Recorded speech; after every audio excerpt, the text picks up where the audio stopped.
Hello everyone. In today's lesson, I'm going to be talking about the word in Arabic language. Actually, I'm going to be showing you all aspects of a word that you have and you must know in Arabic language. So each word in Arabic actually is whether an ism, a noun, or fi'l, a verb, or harf, preposition.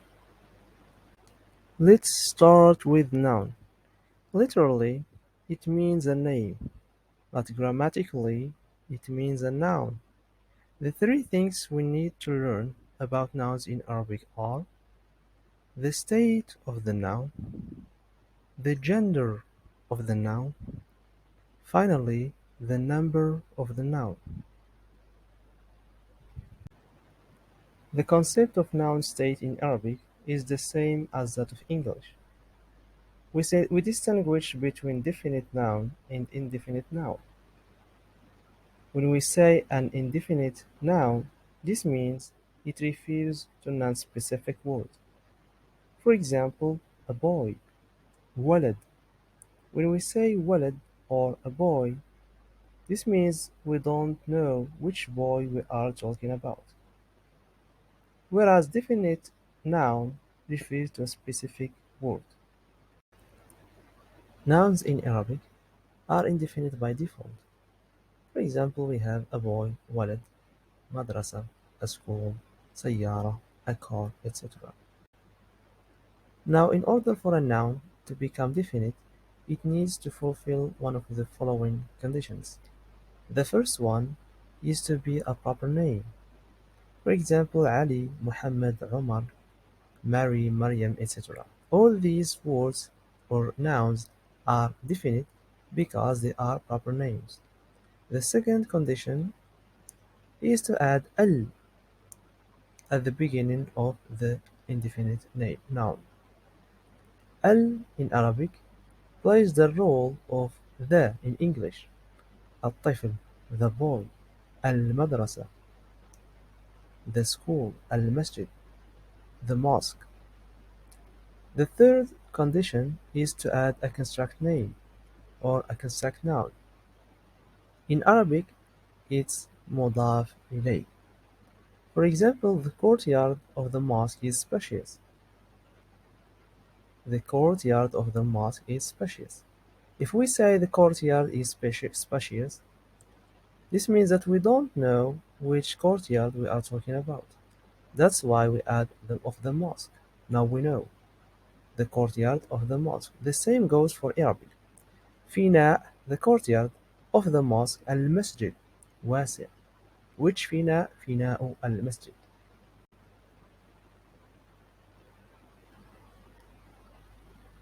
Now let's see the gender of the noun. In Arabic, there are only two genders, masculine and feminine. These genders follow the natural genders, which means whatever is male is masculine. The same goes for feminine nouns. Whatever is female is feminine. For example, ولد or boy, since it's male, so the noun is masculine. Horse, حصان. Girl, فتاة. دجاجة, chicken, etc. We can say that in Arabic all nouns are masculine except for three cases. The first one is that nouns that refer to a natural female. Since the meaning of the word is feminine, the gender is also feminine, as we have just seen. The second case are words that end with ta, whether it's an attached ta or a separate ta. For example, a tree. A tree in Arabic is شجرة. شجرة ends with a separate ta, as you can see. School, madrasa, also ends with an attached ta. So this means that the noun is feminine. The third case is body part that occur in pairs. عين, eye, food, رجل, etc. But there is also exceptions. Exceptions actually are many words that don't belong to these three cases, although they are feminine. And the only way to master them is to memorize them by heart action. For example, sky, سماء, أرض, ground. Now the question is why it's important to master nouns gender. Well, because it affects three things that you should pay attention to. Words that are used before the noun, words that are used after the noun, and finally, words that are used instead of the noun. Let's start with words before the noun. They are mainly demonstrative pronouns. For example, in English we don't have such problem. We can say this is a man and also this is a woman. We can use this with both gender. Well, in Arabic it's not the case. For رجل we use هذا because it's male or masculine. For امرأة woman we use هذه هذه امرأة. هذا رجل, this is a man. هذه امرأة, this is a woman. So as you can see, the gender really determine which demonstrative pronouns should be used before the noun. Now, words after the noun. They are mainly adjectives. As you can see in English, it doesn't matter. The gender doesn't matter. But in Arabic, it does. To say this is a short man, we say in Arabic هذا رجل قصير قصير قصير. To say this is a short woman, we have to say هذه امرأة قصيرة قصيرة. As you can see, the gender of the noun affects the adjective that should be or should come after the noun. قصيرة for امرأة, woman. قصيرة for رجل, man. قصير. Now the third thing we use gender for is to know which pronouns we should use to refer to the noun. For example, we have he, هو.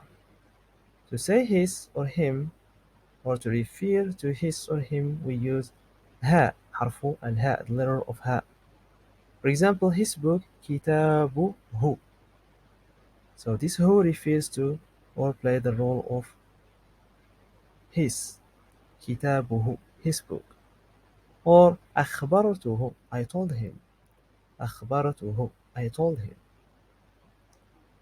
For example, for female or feminine, we say, for example, we have the example here of she or her. كتابها, her book. كتاب, book. ها, her. كتابها. أخبرتها, I told her. أخبرت, I told her. ها. Here we have also أنا, I. We put حرف الياء, letter ياء. كتابي, my book. أخبرني, he told me.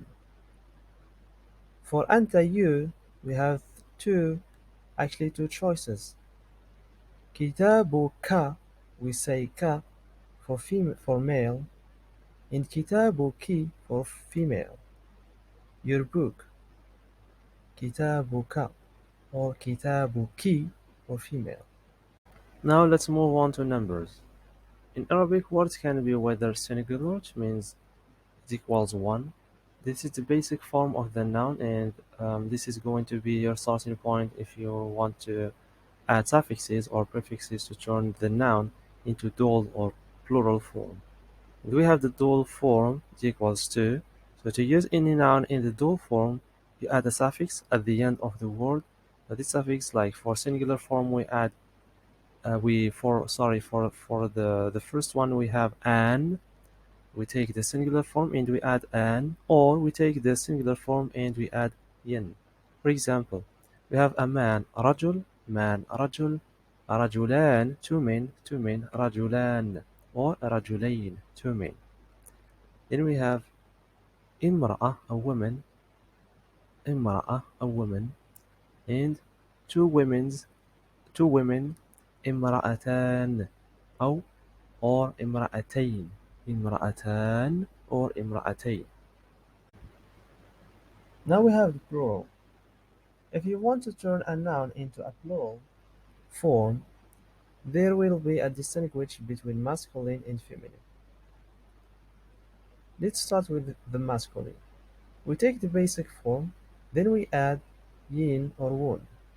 For example, we have contenders or runners المتنافسين or المتنافسون المتنافسين المتنافسون.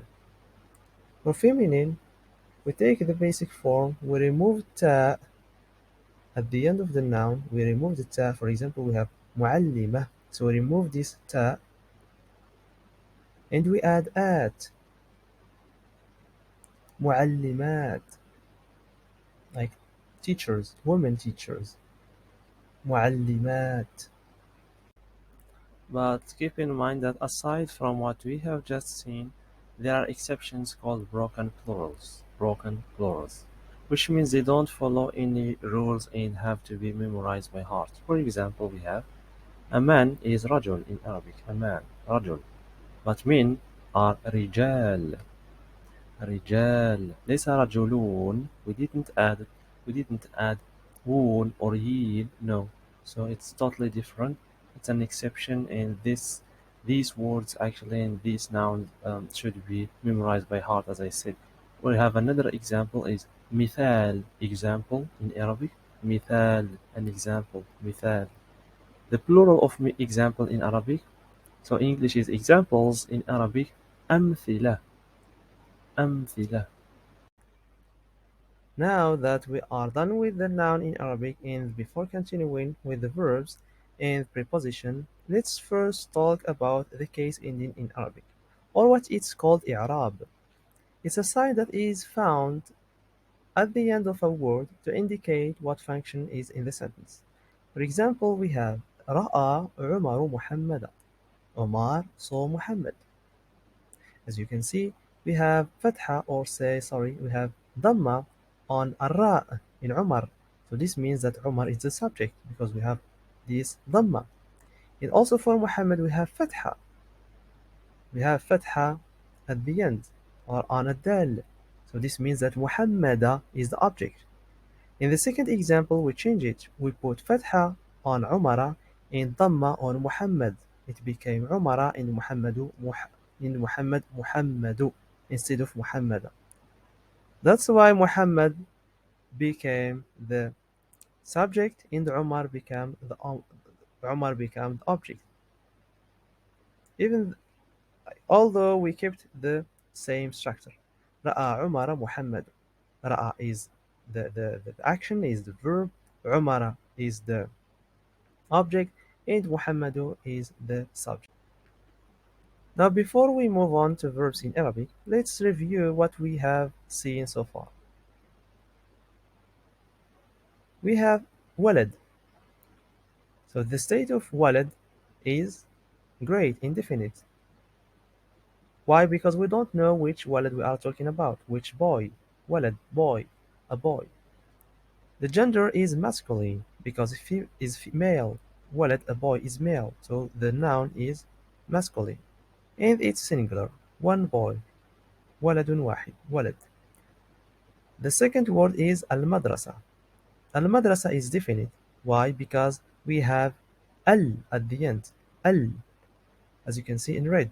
And as I told you, al plays the role of the in English. It's feminine because we have a ta, as you can see in blue. A ta at the end of al-madrasa. So the noun is feminine.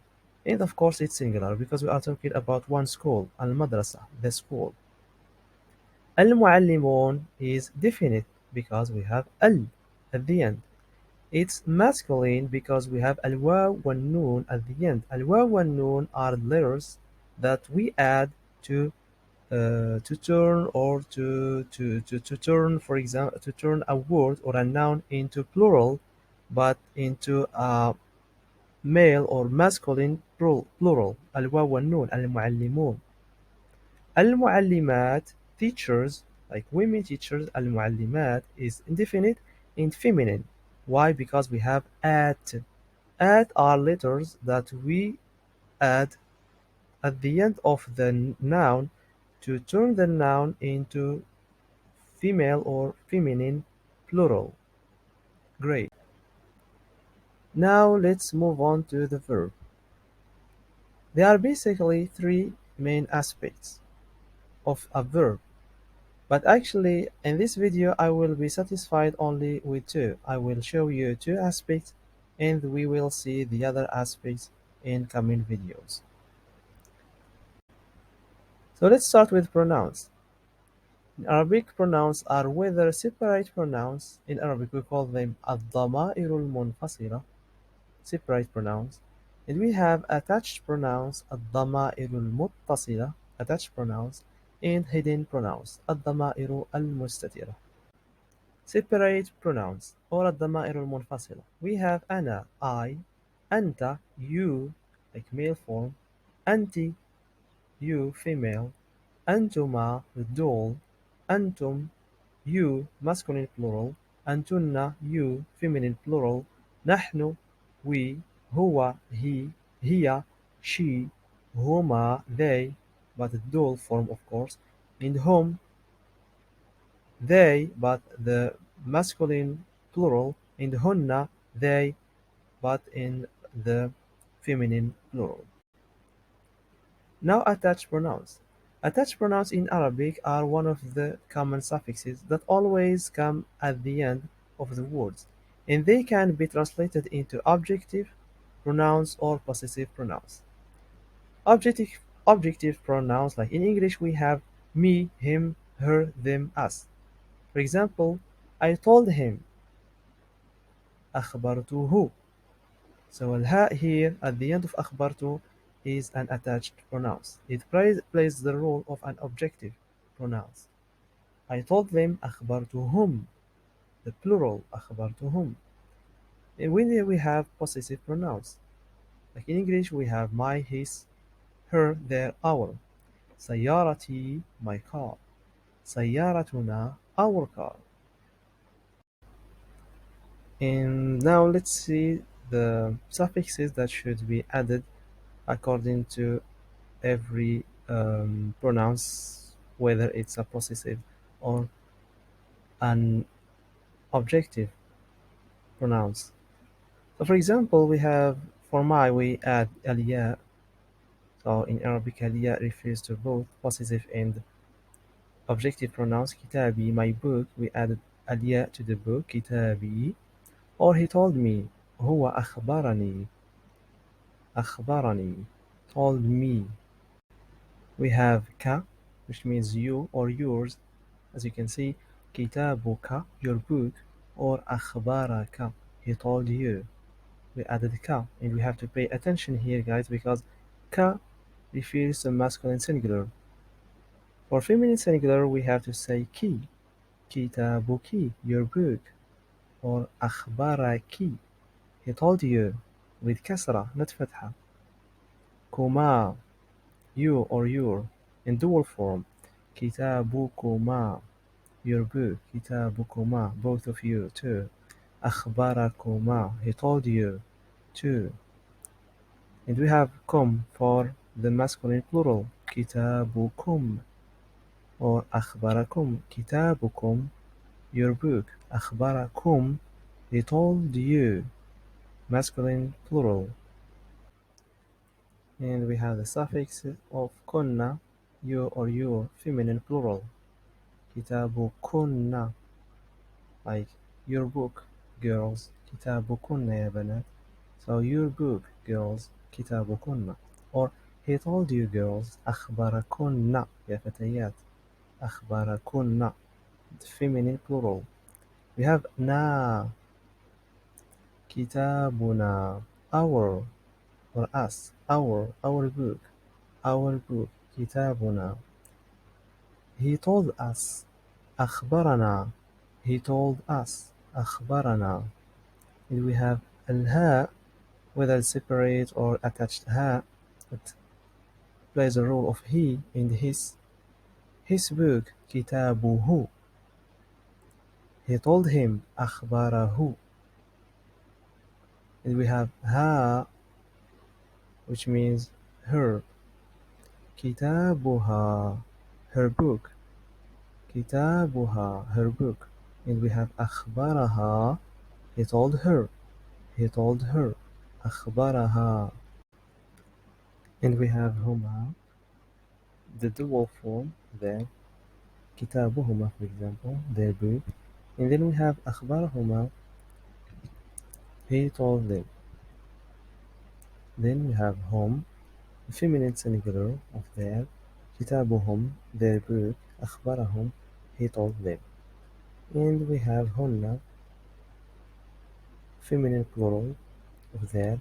كتابهن, their book. أخبرهن, he told them. Now we have hidden pronouns or الضمائر المستترة.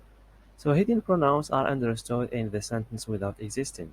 Let's take an example. He told him that. هو أخبره بذلك. He told him that. أخبره بذلك. Told he أخبر him who بذلك that. As you can see, we didn't write he.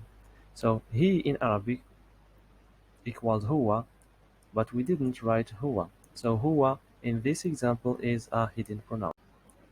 Now the question is, how does this work? Well, in Arabic, whenever you conjugate a verb in any tense, the hidden pronouns will automatically be understood from the conjugation of the verb all the time, like in our previous example. So the conjugation of the verb contains the pronoun which should be understood. For example, when we say أخبر in Arabic, it's obvious that the أخبر here refers to he or هو. أخبر, هو. So no need to mention the subject, which is هو.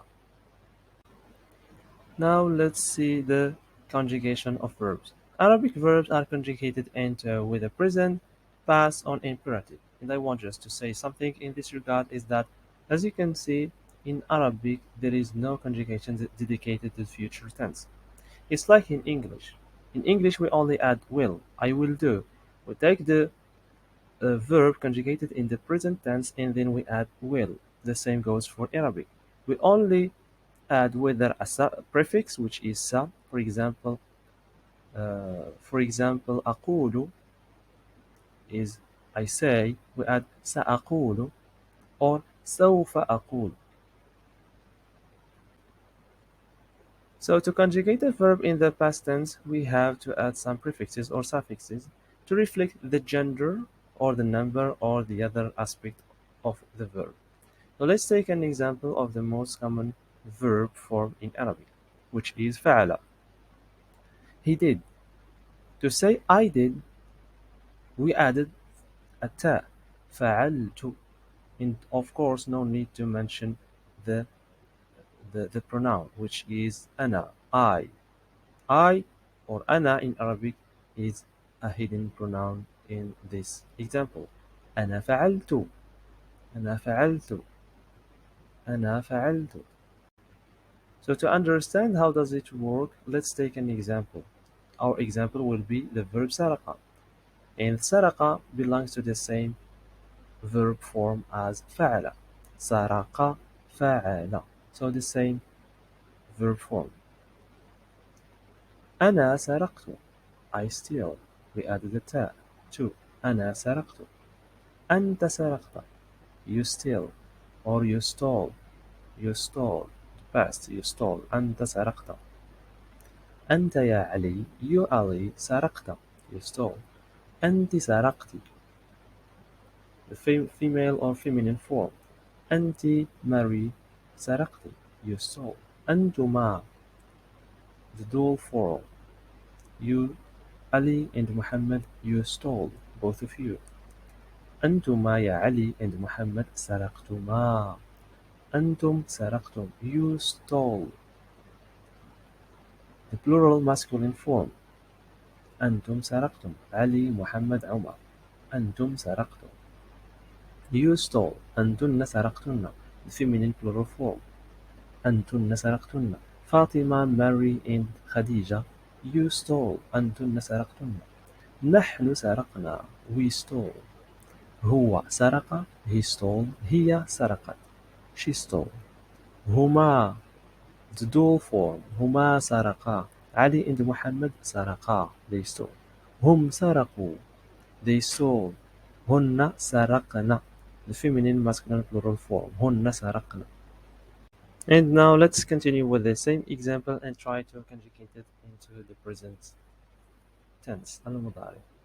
أنا أسرق. I steal. أنت تسرق. You علي. أنت تسرق. أنت تسرقين. فاطمة. You. أنت تسرقين. You steal. أنتما تسرقان. You steal. عمر and Muhammad or whatever the two, like the dual form. Both of you تسرقان. أنتم تسرقون. Plural form. أنتن تسرقن. أنتن تسرقن. Feminine plural form. نحن نسرق. We steal. هو يسرق. He steals. هي تسرق. She steals. هما يسرقان. They. The dual form. علي and عمر. They steal. هما يسرقان. هم يسرقون. The plural masculine form. هم يسرقون. And finally we have هن يسرقن. They steal or they steal in the plural feminine plural form. So guys, I hope you liked the video. This is going to be the end of this part. There will be a second part where I explain the prepositions in Arabic, and if you want to practice the conjugation more, you will find below in the comments a video of 1 hour of verb conjugation where you can practice. Don't forget to subscribe to my channel for more videos, and see you.